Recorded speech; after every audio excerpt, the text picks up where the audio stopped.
Federal Reserve Chairman Jay Powell gave a speech at the Jackson Hole Symposium today. Here's a quick recap of what he had to say. Given how far we have come, at upcoming meetings, we are in a position to proceed carefully as we assess the incoming data and the evolving outlook and risks. On a 12-month basis, core PCE inflation peaked at 5.4% in February 2022 and declined gradually to 4.3% in July.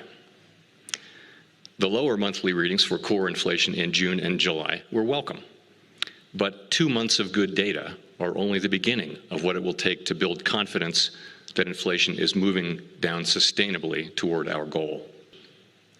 12-month core inflation is still elevated, and there is substantial further ground to cover to get back to price stability. It is useful to separately examine the three broad components of core PCE inflation: inflation for goods, for housing services, and for all other services, sometimes referred to as non-housing services. Core goods inflation has fallen sharply, particularly for durable goods, as both tighter monetary policy and the slow unwinding of supply and demand dislocations are bringing it down. Core goods prices fell the last 2 months, but on a 12-month basis, core goods inflation remains well above its pre-pandemic level. Sustained progress is needed, and restrictive monetary policy is called for to achieve that progress. In the highly interest-sensitive housing sector, the effects of monetary policy became apparent soon after liftoff.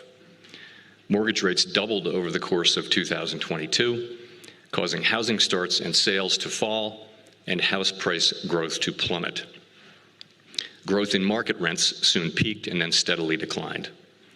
Measured, the market rent slowdown has only recently begun to show through to that measure.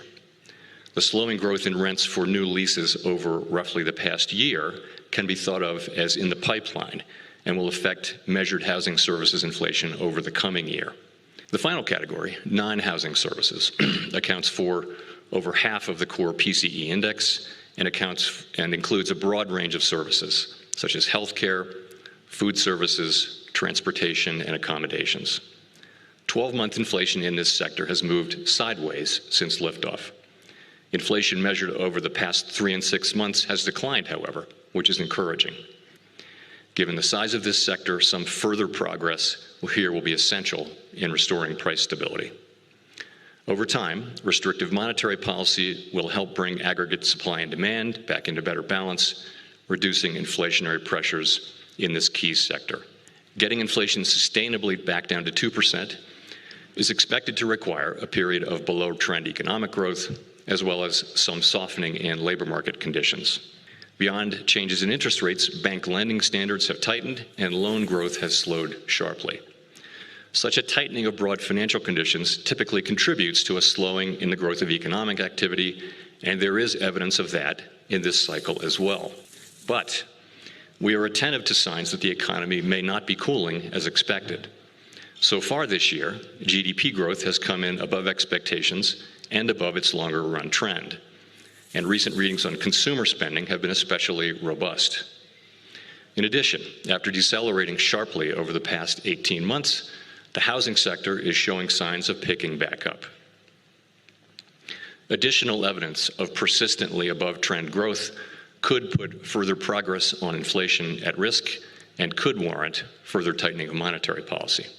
Labor supply has improved, driven by stronger participation among workers aged 25 to 54, and by an increase in immigration back toward pre-pandemic levels. Demand for labor has moderated as well. Job openings remain high but are trending lower. Payroll job growth has slowed significantly.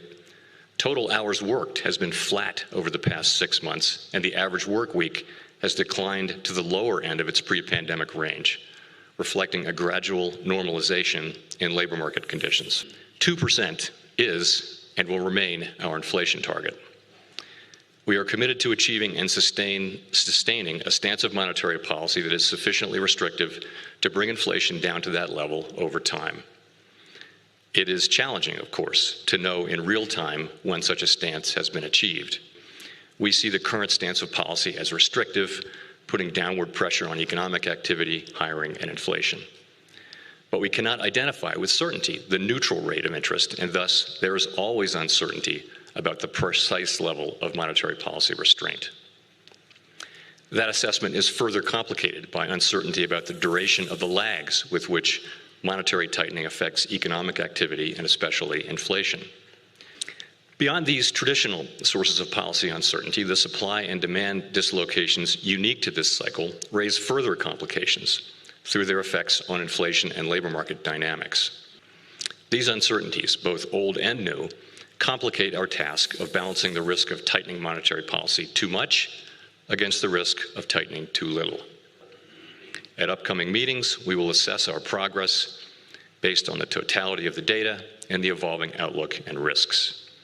Based on this assessment, we will proceed carefully as we decide whether to tighten further or instead to hold the policy rate constant and await further data.